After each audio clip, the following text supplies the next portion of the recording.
This story focused on a man named Vikrant Khanna, a professional pilot who is famous for his heroic action of taking an emergency landing on his flight. That day, he just arrived in Dubai and was about to head to his hotel. On his way to the hotel, one of his friends called him and invited him to a club. Initially, he refused the invitation because he knew that he had a flight the next day, but since his friend continuously forced him to come, he finally agreed and went to the club. There, he saw his man secretly admiring a woman. His friend dared him to get her phone number in exchange for a car. Vikrant confidently replied that he would do the challenge effortlessly.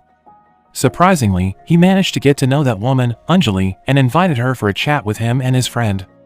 They then spent the night partying until the morning. When he returned to the hotel, Vikrant used his time to sleep all day, but despite taking a long nap, he almost didn't make it to his flight, if only he didn't hear his wife's calls, because his alarm failed to wake him up. As soon as he woke up, he changed his clothes and rushed to the airport. He also used his sunglasses to hide his eyes. The moment he arrived at the airport, he went to meet his co-pilot named Tanya Albuquerque and had a briefing about his incoming flight. While Tanya read the details so carefully, Vikrant on the other hand only read a glimpse of it and puts back the document. Tanya judged Vikrant for his ignorance and told him that he had to take the details seriously. Vikrant then proved that he had managed to remember all the details by conveying the contents of the first page. Tanya was surprised that he was able to memorize the details that fast. Without any further ado, both of them entered the plane. Before they took off, the officials checked the vitals of the plane. Vikrant greeted the passengers and explained the details of the flight, including the destination, distance, and weather conditions. When the plane had reached the altitude, Vikrant immediately turned on the autopilot and took his time to sleep for a while. He asked his co-pilot to stay awake and watched for everything during his nap. Looking at his condition, Tanya asked if he was okay. He just replied that he wanted to go home because the next day was her daughter's birthday. After a few minutes, Vikrant was woken up by the sound of the engine alarm that kept beeping because Tanya couldn't find the problem. Vikrant opened his eyes and solved everything quickly. Vikrant then called one of the flight attendants and told her to bring him a cup of black coffee and a slice of cake. Before she left, Vikrant whispered the name of a medicine, which is Dispirin, a type of aspirin. When the flight attendant returned, Vikrant immediately took his coffee and went to the toilet. A moment later, he returned to his pilot's seat and asked Tanya if something happened when he wasn't there. Tanya replied with nothing and they had a small talk after that. During the flight, the rain started pouring down heavily, followed by lightning and thunder. Vikrant asked Tanya for the plane details. Tanya replied that the plane still had 4,800 kilograms of fuel and would take around 45 minutes before they arrived in Cochin. At the same time, one of the staff of the Air Traffic Control or ATC in Cochin was seen forcing himself to work despite his health condition. Tanya contacted Cochin's ATC for permission to land and the ATC granted that. Some moments later, Tanya once again asked the ATC in Cochin about the weather condition on the runway and whether they were safe to land or not. The ATC then confirmed that the visibility on the runway was low due to heavy rain and landing was not permitted. Tanya asked Vikrant whether to continue the flight or to approach the landing runway because they were low on fuel. Vikrant replied to continue to land despite the low visibility. After informing them about their low fuel to the ATC permitted them to land on runway number 27, but after a slight descent, they lost contact with the ATC and had to turn around. Not long after, the ATC in Cochin notified that one plane had successfully landed in Thiruvananthapuram since the weather there was clear. Hearing the information, Tanya suggested Vikrant land the plane in Bengaluru since it was one of the alternative landing options. She also mentioned that the fuel needed to reach Bengaluru was 3,300 kilograms while their current fuel level was still 3,900 kilograms. Tanya said that it would be safer to land there and they turned around to Bengaluru. Vikrant then ordered Tanya to confirm the weather condition in Thiruvananthapuram. After that, she accepted Vikrant's decision to rearrange the flight to Thiruvananthapuram since they would save more fuel if they landed there. Vikrant told her that her feeling wouldn't be accurate at this height and that if they opted for Tanya's suggestions, it might be risky. On the other place, the people who were waiting for their families in Cochin started to get worried when they found out that the flight status of Skyline 777 was changed. The plane passenger, at the same time, also protested the inconvenience. Vikrant then informed the ATC in Cochin to retry their landing there. The ATC permitted them to land on runway number 27. Their crazy decision to land on Cochin despite the bad weather was questioned by the ATC. When they got closer to the landing ground, Vikrant and Tanya couldn't see anything because the weather was so bad and the vision was low. At that moment, Vikrant decided to rearrange the landing to Thiruvananthapuram. At the same time, the ATC in Thiruvananthapuram was busy informing another ATC from another airport to decline any flight to Thiruvananthapuram because of bad weather and a storm heading there. Unfortunately, the officer in charge at Cochin ATC had been replaced by another staff. Moreover, the 6 staff that received the information brought the paper containing the emergency information that should have been notified to Skyline 777. One passenger on that plane who was a journalist realized the plane destination had been rearranged. On the other hand, Vikrant also notified the passengers that the plane schedule would be delayed due to the change of destination to Thiruvananthapuram. The journalist realized something was off on that flight. He mentioned that if humans and the weather made mistakes at the same time, it would be the start of the disaster. That word started a panic attack among the passengers and the flight attendants couldn't control it much longer. Vikrant took control and spoke directly to the passengers. He said to work on the problem together because after all, they just wanted to reach their destination. Meanwhile, the Thiruvananthapuram ATC staff seemed to be relaxed since no flight would be coming to the airport at that moment. Shockingly, the wind direction started changing irregularly. Even more, they were shocked when they received a flight landing permit from Tanya. They wondered if the Skyline 777 didn't receive the storm emergency notification from Cochin ATC. They informed her that the visibility level in Thiruvananthapuram was almost zero, and aircraft landing would be impossible. They suggested they land the aircraft in Bengaluru instead. Vikrant there replied that they didn't get any notice about the storm and their fuel level was minimum and wouldn't possibly be able to reach Bengaluru. Hearing that, Tanya started panicking and cried, but Vikrant told her to keep calm and help with the control. As time passed by, the plane turbulence got worsened every single minute.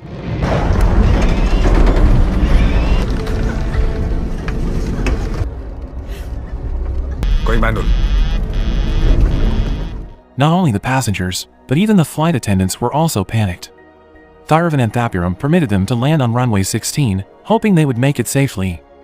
When Vikrant tried to land the plane, the wheels kept slipping and he had to fly the plane again.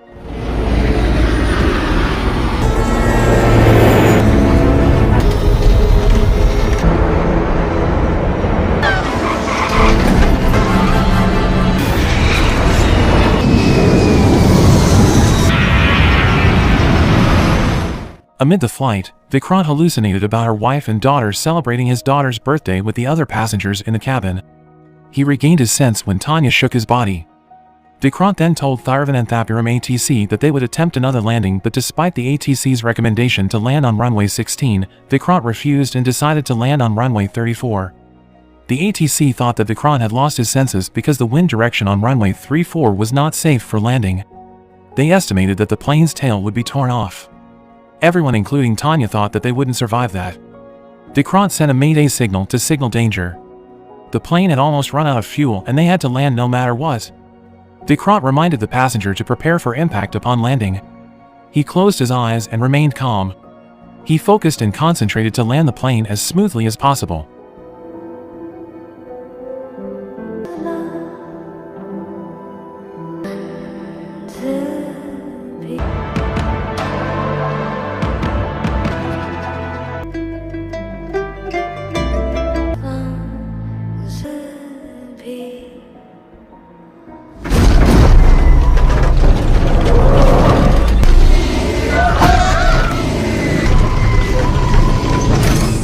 The plane has almost reached the end of the runway when they finally stopped.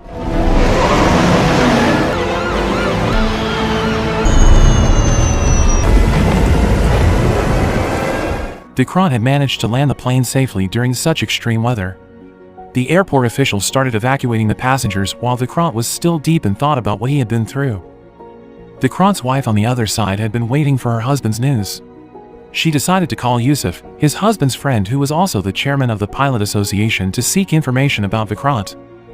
As a result of the heroic yet extreme landing, Vikrant and Tanya had to undergo an investigation by the Directorate General of Civil Aviation or DGCA. Before the investigators arrived, the representative from Skyline Airways approached Vikrant and told him not to cause a ruckus during the investigations to avoid any problems for the company. Vikrant and Tanya's investigations were carried out in different places. They were asked about the mayday signal they sent before the landing. Long story short, the investigations were over. Vikrant said to the officer that someone who had just saved 150 lives shouldn't be treated like that. The officer then said that he saved 149 lives, not 150. one of his passengers, an old woman, had a heart attack during the flight. She was on her way to the hospital. The result of the investigations was then sent to Narayan Vedant, the head of the Aircraft Accident Investigation Bureau or AAIB.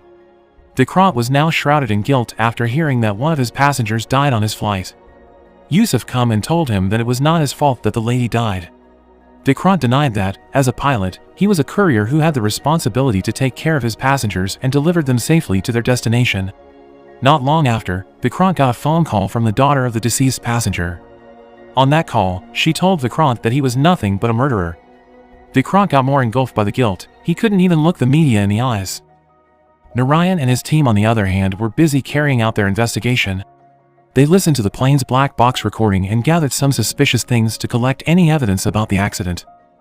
On his daughter's birthday, Vikrant received a letter for investigations from the AAIB that would be conducted the following week. Narayan called him to prepare for the investigation. Vikrant calmly replied that he had nothing to prepare for.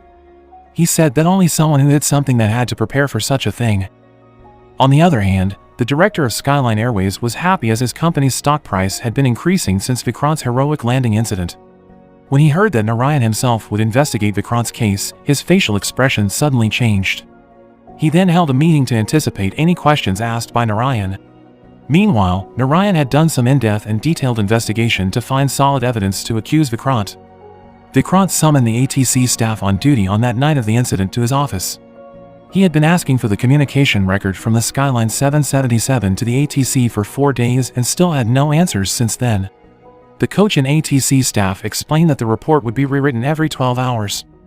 From their conversation, Narayan didn't seem to seek for the report about the recording but to hear the recording itself. The staff replied that handing over the report would just be fine since the report was rewritten every 12 hours to ensure there were no errors in it. On the night, Skyline Airways director held a meeting with the representatives of Queen's Airlines. Skyline wanted to ask for help from Queen's Airlines, which had a close relationship with the Minister of Aviation, to get rid of Narayan from Vikrant's investigation. Unfortunately, Queen's Airlines agreed to help on one condition: they demanded 65% shares from their company merger, instead of 50% from the initial contract. Skyline broke down the agreement. The Skyline Airways director said that they would manage to get through this. The debate about the death in the Skyline 777 flight had been widely discussed on TV news. Some blamed the pilot for the incident while others said that it was the best option for the pilot in that situation. Moreover, Vikrant was a professional pilot and he should know what he was doing. The first trial of Vikrant and Tanya was finally carried out. Narayan judged that Vikrant was leading the flight in exhaustion after undergoing non-stop flights for the whole week. Narayan explained that plane crashes often occur because of feeling homesick for family. The anxiety and desire to go home quickly could make the pilot act negligently.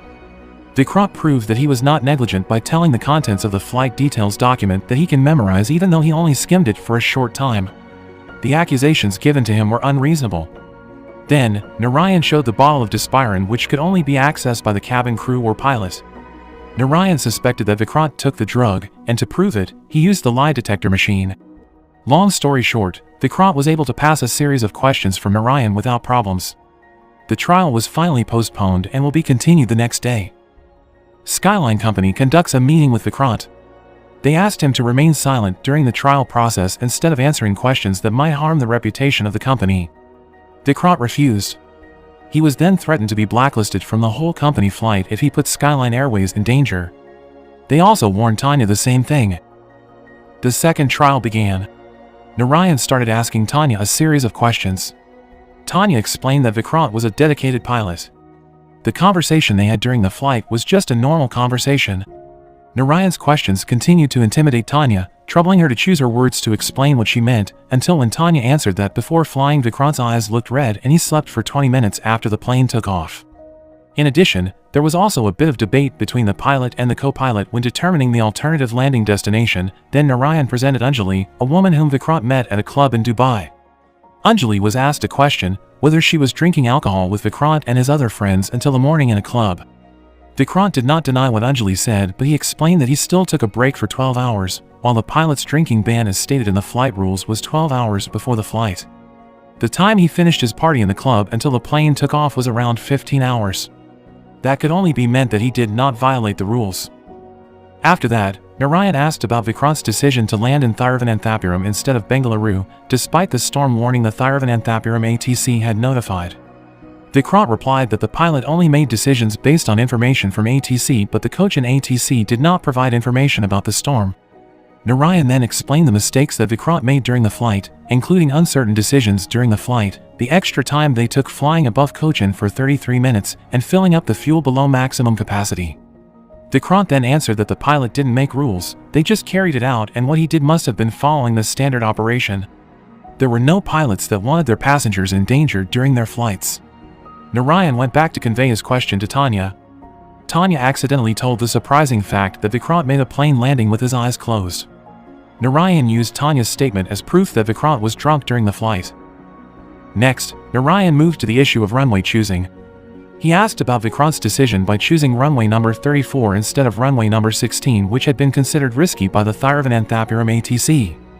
Just a moment after, the trial was postponed once again without any defense from Vikrant. When Vikrant got home, his wife took him to the house of the daughter of the deceased passenger to apologize for what happened to her mother.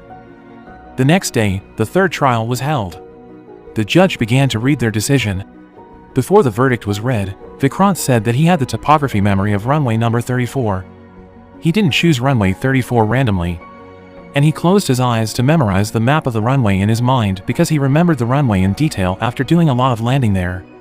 Narayan argued that Vikrant's statement was nonsense from someone who didn't want to admit his mistake. Vikrant then asked the judge to do a reenactment of the flight in the flight simulation machine to prove that he could land the plane in the same situation as that day with his eyes closed. The judge agreed to Vikrant's request. Narayan would sit on the co-pilot's seat to see Vikrant in action. Vikrant's extraordinary concentration in controlling the plane made Narayan amazed by his skill. The judge's decision was finally read. Cochin's ATC staff who was negligent in providing information for the Skyline 777 was dismissed from his position, while Tanya and Vikrant got a pilot license suspension for 3 months, but an investigation would be carried out against the Skyline Airways company. After the trial was dismissed, Vikrant approached Narayan and asked why he only got a pilot license suspension for 3 months.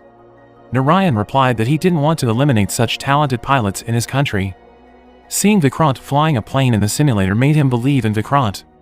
For 40 years of his career, he had never seen a pilot do that. 3 months later, Vikrant was back on a flight. One of the flight attendants on Skyline 777 came to him and said that she was the one who consumed the Despirin. She wanted to admit her mistake earlier, but she was afraid that her confession would make her lose her job. Vikrant was not angry. He knew why the flight attendant chose to do that.